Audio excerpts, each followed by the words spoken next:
할렐루야. 그 12제자 중찬단 귀한 찬양, 주 안에 있는 나에게. 12제자 중찬단이 아니고 12천사가 내려온 줄 알았어요. 네. 얼마나 찬양을 아름답게 하시는지 뒤에서 큰 은혜 받았습니다.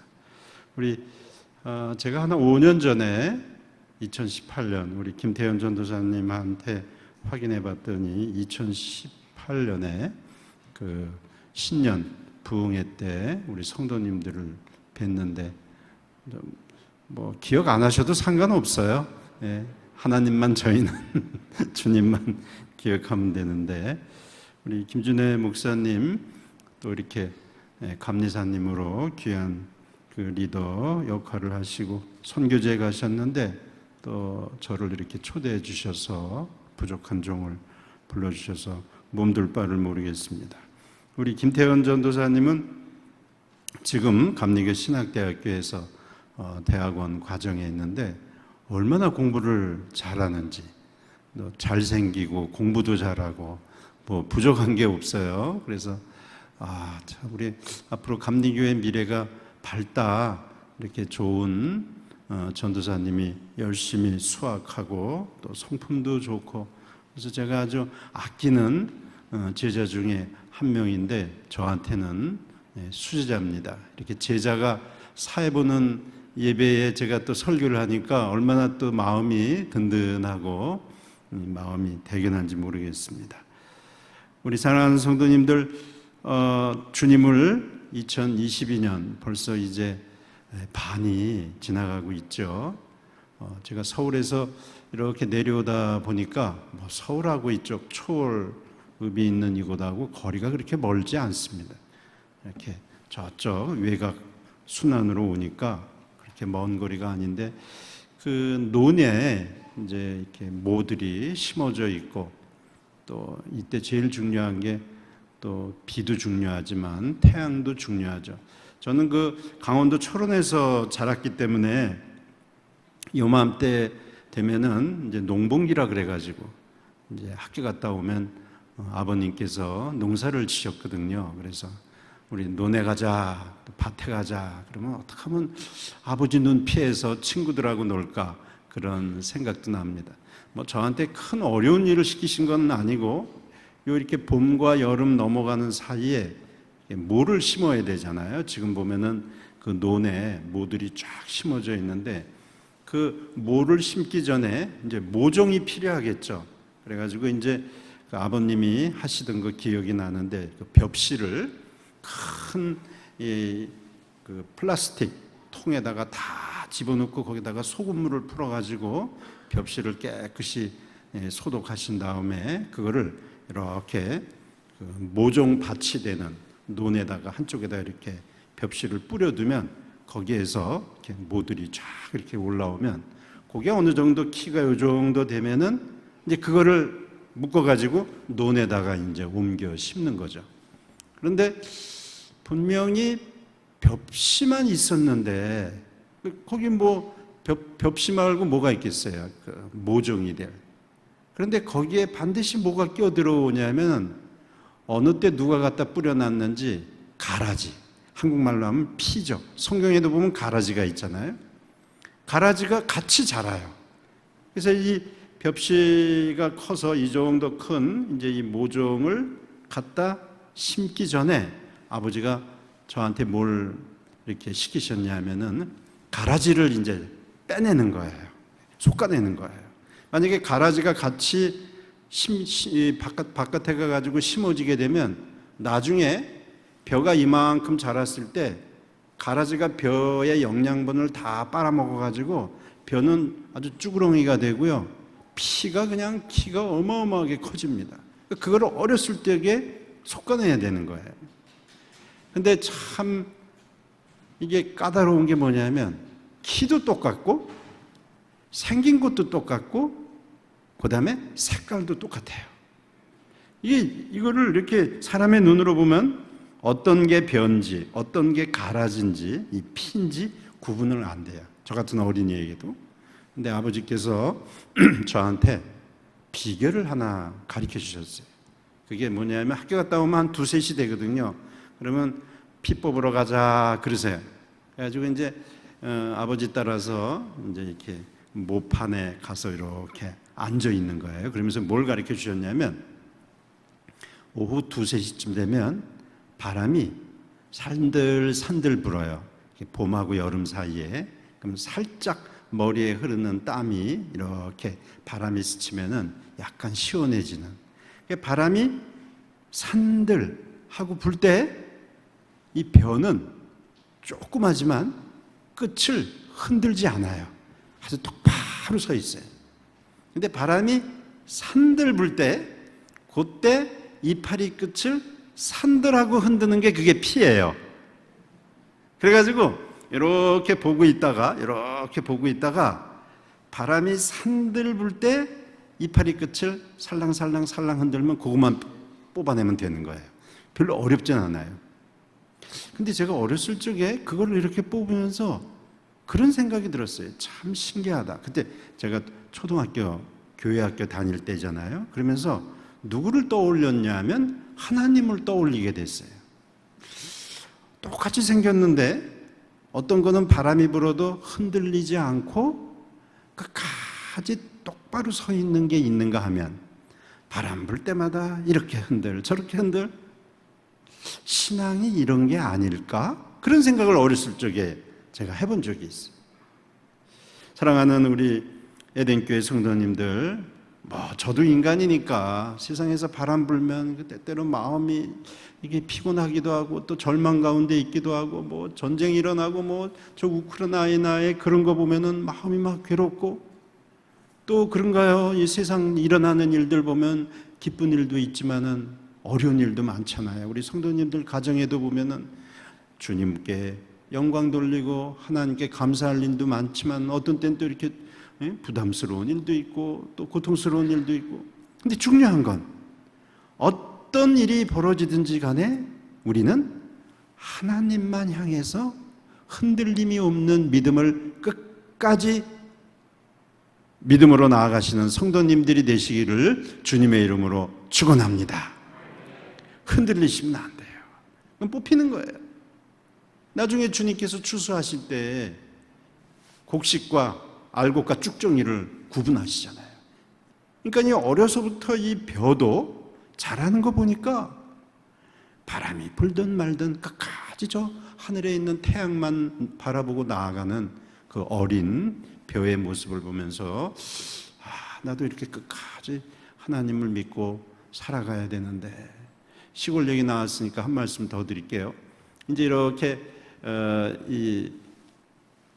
그 당시에는 이렇게 교통수단도 별로 없거든요. 그러니까 이제 경운기나 이제 리어커 같은 거 이렇게 타고 쭉 갔다 오는데 어느 날 이런 일이 있었던 게 기억이 났어요. 말씀을 준비하면서 이제 이렇게 그 리어커 타고 한참 이제 소가 앞에서 리어커를 끌고 이렇게 쭉 그러니까 한 시간 가까이 이제 아침에 쭉 가야죠. 갔다가 또 이렇게 돌아오고 그러는데 어느 때 이제 이렇게 소가 끌고 그다음에 소 달구지에 이제 아버지 저 이렇게 식구들 앉아서 가는데 가끔 가다가 이렇게 지나갈 때 그 마을 사람들이 걸어서 가는 경우가 있어요. 그러면 마을의 인심이 그렇잖아요. 어떤 분이 걸어가는데 그냥 걸어가게 하나요? 이 달구지 타세요.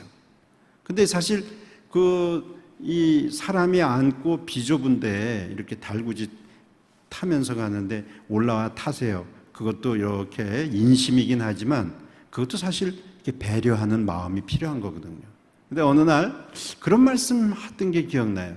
이게 할머니 한 분이 이렇게 이제 시장을 가시는데 타시라고 그래가지고 자리를 이렇게 비켜가지고 할머니 앉게 태워드렸는데 할머니가 보찜을 머리에서 안 내리시는 거예요. 그러니까 저희 아버님이 어머니 그 머리에 있는 보찜 내려놓으세요. 그랬더니 할머니가 뭐라 그러시냐면 탄 것만도 미안한데 머리에 있는 보찜 괜찮습니다. 근데 그게 탔으면 보찜을 내려놔야 되잖아요. 근데 탄 것만도 미안한데 그냥 보찜 지고 가겠다고. 제가 이 말씀 드리냐면 우리가 주님 앞에 왔으면 어떻게 돼야 되죠? 내려놔야 돼요? 그대로 이고 있어야 돼요? 내려놔야 되죠. 근데 저도 어떤 때 보면 그런 신앙생활을 할 때가 있어요. 하나님께 나왔으면 다 내려놔야 되거든요. 근데 여전히 보찜지고 있는 거예요. 하나님이 사랑해 주시는 것만도 고마운데 내가 저 세상에 있는 무거운 짐 내가 끝까지 지고 가겠다. 그거는 말도 안 되는 거거든요. 우리 사랑하는 성도님, 오늘이 보니까 삼위일체 또 주일이에요. 그래서 오늘 제가 말씀을 준비하면서 특별히 이 신의 성품, 그러니까 하나님의 성품을 담는다는 게 뭘까? 이거를 성도님들하고 말씀을 나누려고 하는 건데, 특별히 베드로후서 1장 4절에 있는 말씀 보면 그 보배롭고 지극히 큰 약속을 우리에게 주사 이 약속으로 말미암아 너희가 정욕 때문에 세상에서 썩어질 것을 피하여 신성한 성품에 참여하는 자가 되게 하려 하셨느니라. 신성한 성품. 사실 올해가 그 웨슬리 목사님이 회심하신 284주년이에요. 그러니까 284년 전에 웨슬리 목사님이 그 회심을 하시고 그것 때문에 감리교회가 웨슬리 목사님을 통하여 영국에서 감리교회가 세워지고, 그리고 영국과 미국으로 선교사님들이 나아가시고, 그리고 또 한국에 그 선교사님들이 들어오셔서 이렇게 에덴 감리교회를 비롯해서 한국의 감리교회가 장로교회만큼 아주 굴지의 교단으로 큰 아름다운 하나님의 교회가 됐죠. 근데 오늘 저는 그 웨슬리 목사님이 회심하신 것은 지금 3주 전이거든요. 1738년 5월 24일. 그러니까 한 2, 3주 전쯤에 284년 전에 회심을 하셨는데, 그 회심하신 내용을 통해서 우리가 하나님의 성품에 참여하는 게 뭔지, 성령 삼위일체 주일이기도 하고 또 성령이 우리에게 오신 것을 감사하는 그것을 기념하면서 저는 그 웨슬리 목사님이 그 가슴이 뜨거워졌던 사건, 이 사건이 지금 저와 우리 에덴교회 사랑하는 성도님들에게도 다시 늘 주님이 우리와 함께 계시지만 이 시간에 주님이 우리 성도님들의 마음을 뜨겁게 해주실 줄 믿습니다. 로마서 8장 2절에 보면 그리스도 예수 안에 있는 생명의 성령의 법이 죄와 사망의 법에서 너를 해방하였음이라, 이렇게 되어 있습니다. 성령, 이 예수 그리스도 하나님, 이 삼위일체 주일이 중요한 이유 중에 하나는요, 누구든지 이제 이렇게 물을 수 있어요. 하나님을 믿으세요? 그러면 종교를 떠나서 많은 사람들이 나 하나님 믿습니다. 왜냐하면은 우리 그 애국가에도 보면 하느님이 보호하사 우리나라 만세. 물론 그 애국가에서 말하는 하느님이 우리 성경에서 말하는 하나님과 개념은 다를 수 있죠. 근데 우리 인간은 살아가면서 힘들고 어렵고 또 좌절이 되고 그러면 뭔가 초월적인, 그렇죠, 신을 바라보고 믿는 그런 마음이 있는 거예요. 그래서 웬만한 사람에게 하나님 믿습니까? 그러면 믿습니다. 그렇게 대답할 수 있어요. 근데 정확하게 하나님을 믿는다는 것이 무엇인지 질문하면 많은 사람들은 모릅니다. 물론 우리 에덴 교회의 성도님들은 다 아실 줄 믿지만, 그래서 하나님을 믿습니까? 할 때 우리는 하나님을 믿는다 그러면서 우리 마음속에는 무엇을 떠올려야 되냐면은 정확히 삼위일체 대신 하나님을 믿는 겁니다. 삼위일체 대신 하나님을 믿는다는 것은 하나님, 예수님, 그리고 성령, 이 삼위일체 대신 하나님을 믿는 거예요. 그래서 로마서 8장 2절에 있는 말씀처럼 그리스도 예수 안에 있는 생명의 성령의 법이, 하나님이 보내주신 예수 그리스도 안에 있는 생명의 성령의 법이 죄와 사망의 법에서 우리를 해방해 주신 것을 믿는 것이 진실로 하나님을 믿는 거예요. 많은 사람들은 하나님을 믿습니까? 믿습니다 그러면서 사실 믿는다는 것을 보면 자기가 어려움에 처한 것, 그거를 누가 해결해 줬으면, 혹시 그거를 해결해 주는 신이 있으면 내가 그 신을 하나님이라고 그러겠어. 그러고 믿는 거지.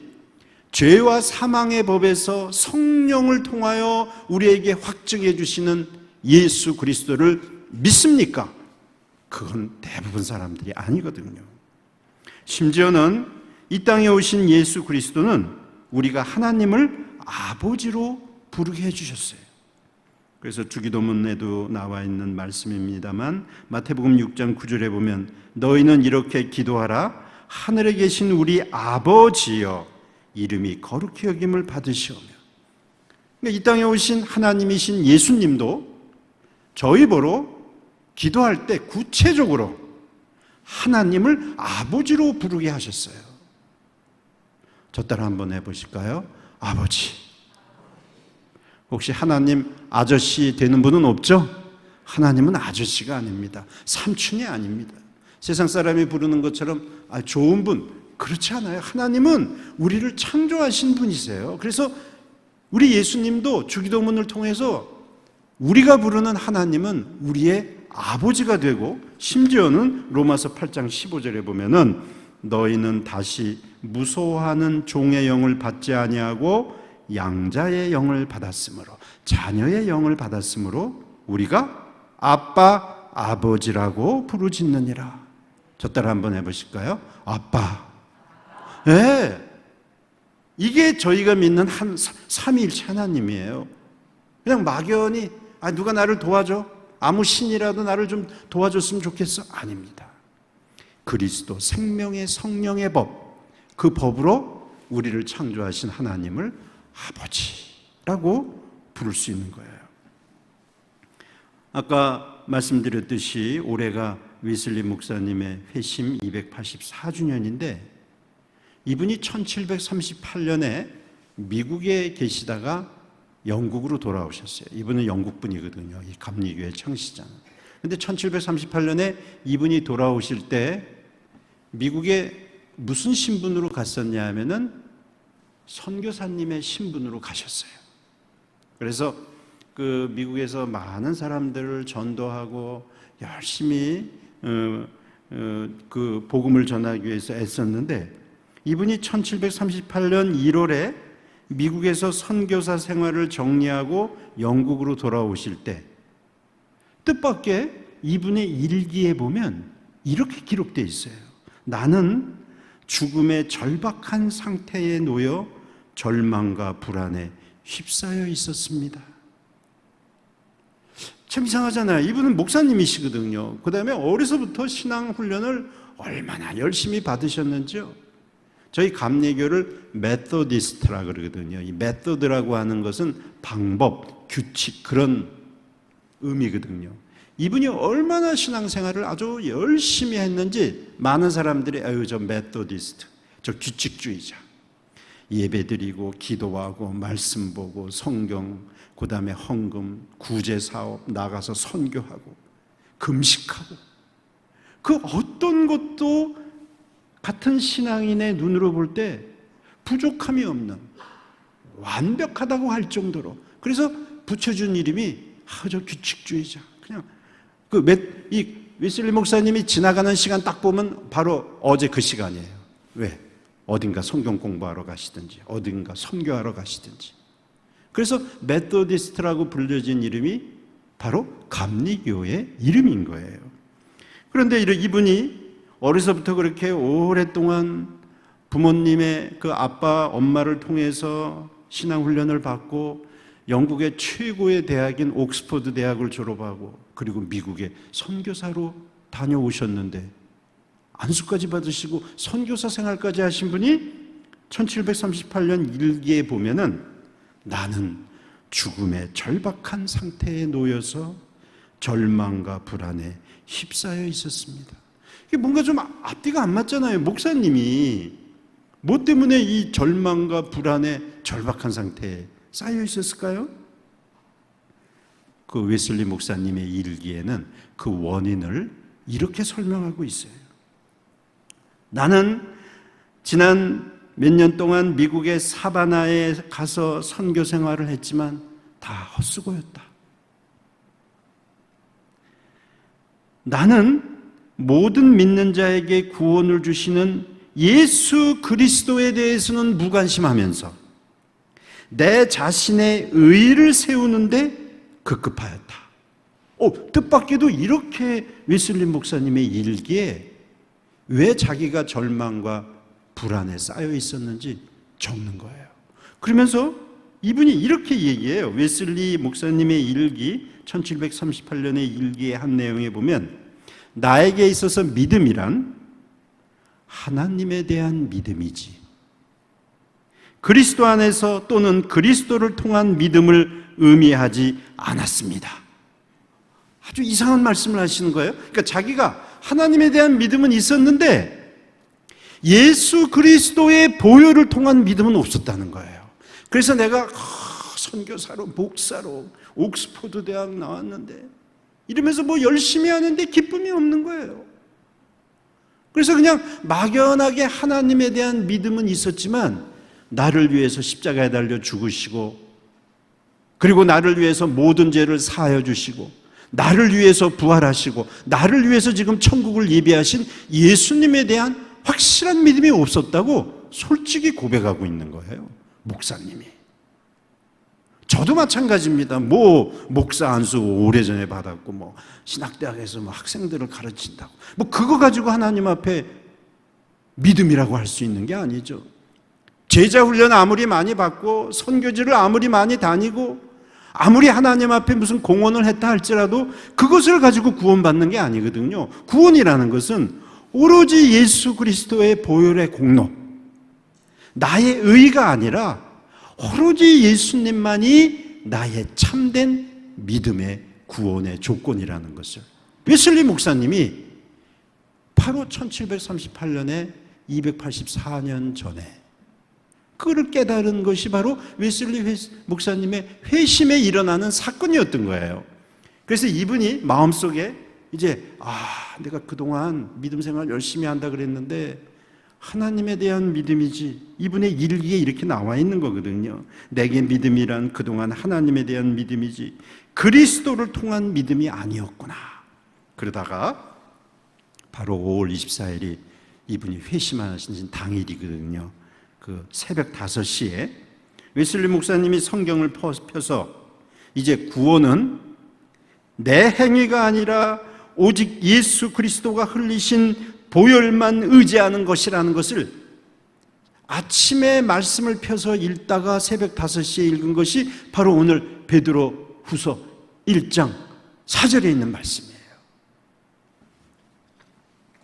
베드로후서 1장 4절에 있는 말씀이 그 보배롭고 지극히 큰 약속을 우리에게 주사 이 약속으로 말미암아 너희가 정욕 때문에 세상에서 썩어질 것을 피하여 신성한 성품에 참여하는 자가 되게 하려 하셨느니라. 아멘. 이걸 붙이셔야 됩니다. 그러니까 웨슬리 목사님은 그동안 자기가 뭔가 하느라고 한 게 다 내 정욕 때문에 그렇게 했구나. 하나님 이름만 대충 앞세웠지 나의 의의를 세우기 위해서 했구나. 이거를 1738년 5월 24일 날 회심이 있던 그날 새벽에 말씀을 베드로후서 1장 말씀을 읽다가 1장 4절의 말씀이 마음속에 쏙 들어오는 거예요. 그래서 오늘 제가 성도님들에게 부탁드리고 싶은 것은 먼저 하나님은 우리가 막연히 부르는 하나님이 아니라 우리의 아버지 되시는 하나님은 하나님, 우리를 위해서 십자가에 달려 돌아가신 예수 그리스도, 지금 진리로 우리의 마음을 확증해 주시는 성령님, 이 삼위일체 하나님을 믿으시는 우리 에덴교회 성도님들이 되시기를 축원합니다. 두 번째는 바로 이 부분입니다. 우리의 변화는 어디에서부터 일어나기 시작하는가 하면 말씀을 통해서 일어나기 시작하는 거예요. 말씀. 그래서 이 아침에 신의 성품, 거룩한 성품에 참여한다는 이 말씀이 벌써 어떻게 말하면 이렇게 군불 떼듯이 마음이 새벽서부터 이렇게 온기를 느끼기 시작하다가 드디어 5월 24일 저녁에 웨슬리 목사님은 아직도 마음에 평안함이 없어요. 그동안 했던 것이 다 자기의 정력을 위한 거고 새벽에 읽었던 이 베드로후서 1장 4절 말씀에 하나님의 거룩한 성품에 참여한다는 이 말씀을 막 붙들고, 그날이 수요일이었는데요, 5월 24일이 저녁에 올더스 게이트라고 하는 그 신도 모임에, 그러니까 우리 감리교로 말하면 속회 같은 모임이거든요. 웨슬리 목사님이 막 만드신 그 신도 모임에 이분이 가셨어요. 저녁 8시에 45분경 어떤 사람이 루터의 로마서 서문을 읽고 있었는데, 그 내용은 뭐냐면 그리스도를 믿는 믿음을 통해서 하나님께서 역사하시는 변화에 대한 것이었어요. 막연히 하나님에 대한 것이 아니라 나를 위해서 십자가에 달려 죽으시고 부활하신, 나를 위해서 보혈의 공로를 흘려주신 그 예수님을 믿는 믿음, 이거를 통해서만 나의 구원이 있다는 그 말씀, 그것이 이제 로마서 서문에 나오는 마틴 루터 이 신부가 쓴 내용이거든요. 그 마틴 루터의 로마서 서문의 내용을 이렇게 어떤 분이 읽는 거를 듣는데 갑자기 가슴이 이상하게 뜨거워지는 거예요. 이게 웨슬리 목사님의 회심의 사건인 거예요. 그래서 우리 감리교에서는 매년 이 5월 달이 되면 웨슬리 회심 주간, 우리 에덴교회에서도 목사님께서 언급을 하셨겠습니다마는 웨슬리 목사님의 마음이 뜨거워진 거예요. 이게 마음에 뜨거워진 것은 그날 새벽에 베드로후서 1장 4절의 말씀을 들었고, 그날 저녁에 로마서 서문, 사도 바울이 쓴 로마서에 대한 내용을 압축해서 읽어주는 그 내용을 듣다가 가슴이 뜨거워진 거예요. 그러니까 우리가 주님의 성품, 신성한 성품, 우리 하늘에 계신 하나님 아버지를 따라가는 그 성품을 우리가 가지려면, 첫 번째는 아바 아버지라고 부르면서 예수님만을 붙들고, 두 번째는 성경이 답인 거예요. 할렐루야. 성경 외에는 답이 없어요. 예수님도 그래서 예수님도 늘 하시는 말씀 보면 구약에 있는 말씀, 특별히 시편에 있는 말씀, 신명기에 있는 말씀, 예수님이 하시는 모든 말씀들이 다 구약에 있는 말씀을 재해석해 주시는 거거든요. 사랑하는 성도 여러분, 우리 성도님들도 자녀들 이렇게 보면서 어느 때 가장 행복하신가요? 제 아들 녀석이 지금은 이제 커서 청년이 됐습니다만, 그 유치원 때 유치원에 갔는데 조그만 편지를 가지고 왔어요. 그러면서 아빠, 그 오늘 유치원에 갔는데 어느 선생님이 아빠한테 편지 갖다 주라고 그래서 가져왔어요. 그래서 유치원 선생님이 나한테 무슨 편지를 쓰니? 그랬더니 아니요, 유치원 선생님이 아니고요. 그 이제 유치원에 이제 이렇게 의사 선생님들이 이제 돌아다니시면서 유치원 어린이들을 건강 검진을 하는 이제 그런 프로그램이 있었나 봐요. 근데 선생님 한 분이 이거 너 아빠 갖다 줘 그러면서 편지를 써준 거예요. 그래서 그래 무슨 내용인지 보자 그랬더니 거기에 존경하는 유경동 목사님께서 저 신촌 앞에 있는 창천교회 목사님 하실 때 그때 제가 목사님께 배웠던 아무개입니다. 그래서 이렇게 편지를 써준 거예요. 그래서 아니 그러면 이 의사 선생님이 우리 아들을 보고 어떻게 이 애의 아버지가 나라는 것을 알았을까요? 붕어빵인 거예요. 붕어빵. 에? 그러니까 그 아들이 그 유치원 때에 그 유치원에 다니는 걸 이 제자가 알 리가 없거든요. 이 제자는 그냥 의사니까 이제 자기 맡은 구역에 와서 이렇게 애를 검진하는데 보니까 똑같이 생긴 거예요. 그러니까 내 아빠 누구냐 그랬더니 내 아빠 우리 아빠 아무개인데요 그랬더니 그러네. 그래가지고 편지 써준 거예요. 그래서 제가 속으로 그래 역시 붕어빵이구나. 나를 닮았구나. 아니 우리가 육신을 가진 아버지인데도 그 자녀가 저 닮고 그럼 얼마나 기분이 좋아요.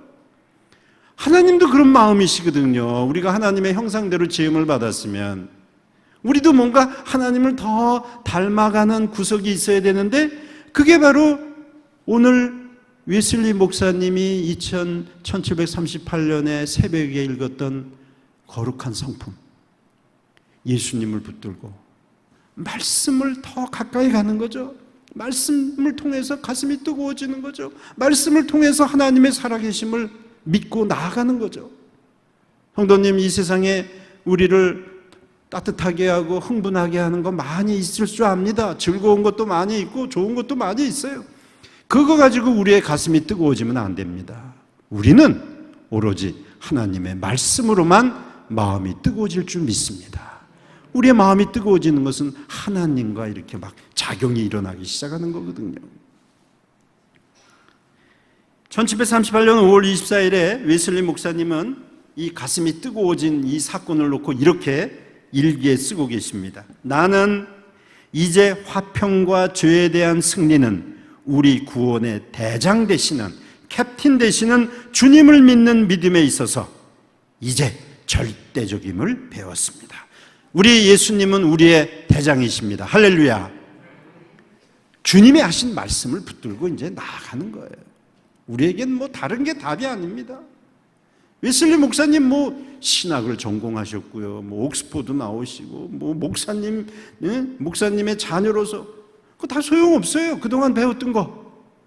예수님의 말씀을 붙들고 이제 예수님의 말씀이 그를 뜨겁게 하니까 이제 그걸 통해서 전 세계의 어마어마한 감리교회 창시자 되고 그를 통해서 하나님이 이끌어내신 거죠. 사랑하는 성도 여러분, 저는 그 웨슬리 목사님이 이 1738년 5월 24일 날 저녁 8시 45분에 가슴이 뜨거워진 이것만이 웨슬리의 회심이었을까? 아니에요. 웨슬리 목사님의 일기에 보면요, 이렇게 바로 가슴이 뜨거워진 다음에 이런 말씀이 있어요. 나는 악의적으로 나를 이용했거나 핍박한 사람들을 위하여 온 힘을 다해 기도하기 시작하였습니다. 가슴이 뜨거워졌다고 하는 말씀 다음에 바로 무슨 말씀이 나오냐면 일기에 나는 악의적으로 나를 이용하거나 나를 핍박한 사람들을 위하여 온 힘을 다해 기도하기 시작하였습니다. 그런 후 생전 처음 내 마음속에 느낀 것을 그곳에 있던 모든 이들에게 공개적으로 간증했습니다. 이게 진정한 신앙의 회심의 열매입니다. 아니, 웨슬리 목사님이 그 전에 기도 안 하신 게 아니잖아요. 가는 곳마다 얼마나 많이 기도하셨겠어요. 그런데 그 마음속에 해결되지 않았던 것이 뭐냐면 자기를 비판하고 비난하고 악의적으로 이용하고 얼마나 많았겠어요. 복음을 전하는데. 이것은 꼭 목사님이 아니라 할지라도 우리 성도님들이 내가 크리스찬이라고 하는 이름으로 내가 믿음을 지키기 위해서 세상에서 핍박도 있고요, 반대도 하고요, 비난도 하고요. 이렇게 좁은 길을 가는 게 이렇게 힘든가? 주님 따라가는 거. 우리 성도님들도 마찬가지죠. 저도 마찬가지입니다. 애매한 고난도 있고요. 근데 웨슬리 목사님은 가슴이 뜨거워진 다음에 이제 그냥 기도하는 것이 아니라 온 힘을 다해서 기도하기 시작했다고 일기에 기록하고 있습니다. 웨슬리 목사님의 회심은 마음이 뜨거워진 경험으로 그친 것이 아닙니다. 그 안에 새로운 변화가 시작이 되었는데 그것은 바로 이웃에 대한 진정한 용서. 진짜 우리가 복음의 파수꾼이 된다는 것은 우리 오늘 와서 우리 에덴교회를 통하여 우리 김준혜 사랑하는 담임 목사님과 함께 성도님들이 선교를 위해서 이 지역사회를 위해서 많이 애쓰시는 흔적을 제가 보거든요. 코로나 시기인데도 교회가 흔들리지 아니하고 이렇게 잘 성장하는 이런 모습을 보는데, 그런데 교회가 이러한 믿음을 가지고 하려면 세상이 가만히 있지 않거든요. 박수 쳐주고 진짜 잘합니다. 세상은 안 그러거든요. 비난하고 욕하고 어떻게 쓰든지 막으려고 그리고. 그런데 웨슬리 목사님도 똑같았어요. 그동안 나를 악의적으로 이용하거나 핍박한 사람들을 위해서 기도는 하셨는데 이제는 어떻게 기도하냐? 온 힘을 다해서 기도하기 시작하셨다는 거예요. 그리고 그 가슴이 뜨거워진 것을 거기에 모인 사람들에게 간증을 했다는 것을 공개적으로 기록해 놓고 있습니다. 그러면 그 전에 웨슬리 목사님과 지금의 웨슬리 목사님 어떤 변화가 있었을까요? 이제는 진정한 용서가 시작이 된 겁니다. 그전에는 내가 한 결과를 놓고 저 사람이 받아들이면 잠깐 기쁘다가 저 사람이 핍박하면은 또 슬퍼하고 좌절하고 또 고통 가운데 빠지고. 근데 이제 오로지 예수 그리스도만이 나의 믿음의 조건이고, 그리고 가슴이 뜨거워진 다음에 이제 누구든지 용서해 줄 수 있다라고 하는 그 기쁨을 하나님이 딱 주시는 순간에 이제 눈에 원수가 없어진 거예요. 할렐루야, 할렐루야. 이것은 우리 감리교뿐만이 아니라 신앙인들에게 있어서 하나님의 성품에 참여하는 데 있어서 너무나 중요한 일입니다. 우리 예수님 보세요. 십자가에 달려 돌아가시면서 주여, 저들에게 죄를 돌리지 마옵소서. 예수님을 찌르고 뺨을 때리고 돌을 던지고 비난하고 네가 하나님의 아들이냐. 어느 누구에게도 예수님은 그들에게 죄를 돌리지 아니하시고 우리로 하여금 뭘 부탁하시는 거죠? 지금 세계 끝까지 이르러 나의 증인이 되라. 내가 너의 아버지고 내가 너의 보혈의 주고 이제 내 이름으로 너희들이 가라. 가서 누구를 전하라? 우리를 전하는 게 아니죠. 그 예수님의 사랑을 전하는 거죠. 웨슬리 목사님은 주 예수 그리스도의 보혈의 능력에 의하여 전적으로 주님을 인정하기 시작하자 이제 구원은 자신의 행위나 의로움에 있는 것이 아님을 진정으로 깨닫게 되신 겁니다. 그래서 이제 구원은 예수님의 사랑에 있는 것이며 오로지 예수님만을 믿음으로 완성이 되는 것이라는 것을 이 웨슬리 회심했던 1738년 5월 24일에 완전히 확신을 하신 거예요.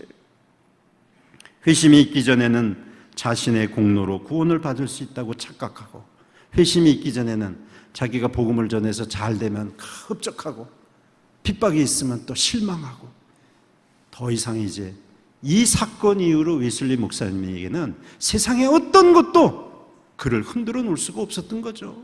그러니까 이제 진정으로 변화받고 지구를 몇 바퀴 도는, 하루에 매일 30km 가까이 다니면서, 말을 타고 다니면서 돌아가실 때까지 복음을 전한, 도대체 그 힘이 어디서 나왔을까?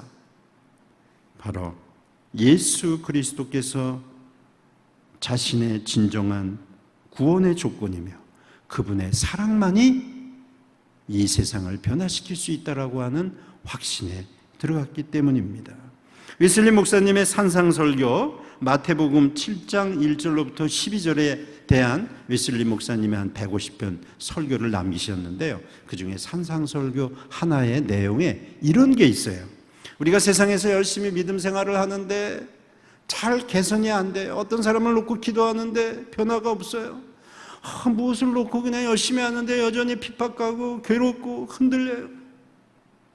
마찬가지거든요. 웨슬리 목사님이 뭐 그런 일, 이러한 변화가 있은 다음에 그런 일이 뭐 중지가 됐겠어요? 여전히 반복되는 거죠.